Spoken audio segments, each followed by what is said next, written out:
Pour les femmes arabes, je crois qu'on a fait en sorte, depuis 14 siècles environ, que les écrits des femmes soient enterrés, soient effacés, soient supprimés. Et mon Dieu, quant aux paroles, on met bien plus souvent en avant, je dirais, les paroles des pleureuses, de celles qui pleurent, de celles qui sont en deuil, et pas tellement celles qui revendiquent, celles qui s'opposent et celles qui se dressent.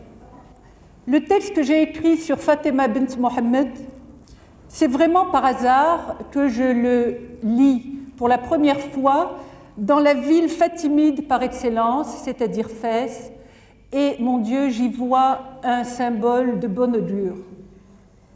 Que la langue originale de ce texte soit le français, je n'ai pas à m'en excuser. C'est un fait de nature contingente. Je suis femme arabe et mon écriture est française.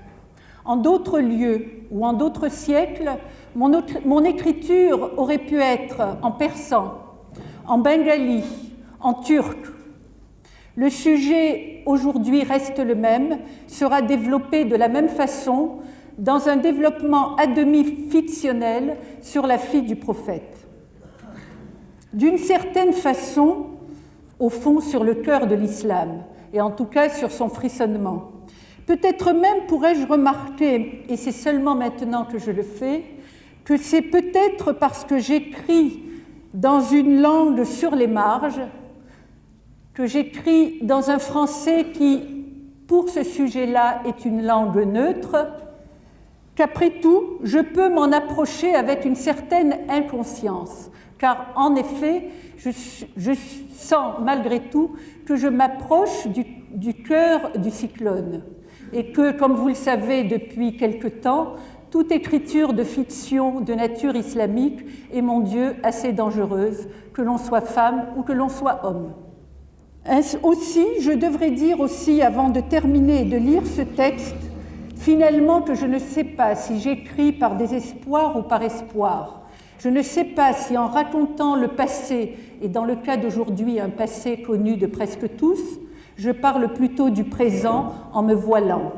Je ne sais pas si je me cache derrière Fatima bint Mohammed parce que ce n'est que comme ça que je peux évoquer toutes les multiples Fatima que j'ai connues, qui m'ont entourée, qui ont été des anonymes, des humbles pour ne pas dire des humiliés, qui ont eu, sinon un père connu, du moins un père aimant, mais quelquefois qui, comme Fatima, fille du prophète, ont été dépossédés et ont été exclus de leur héritage.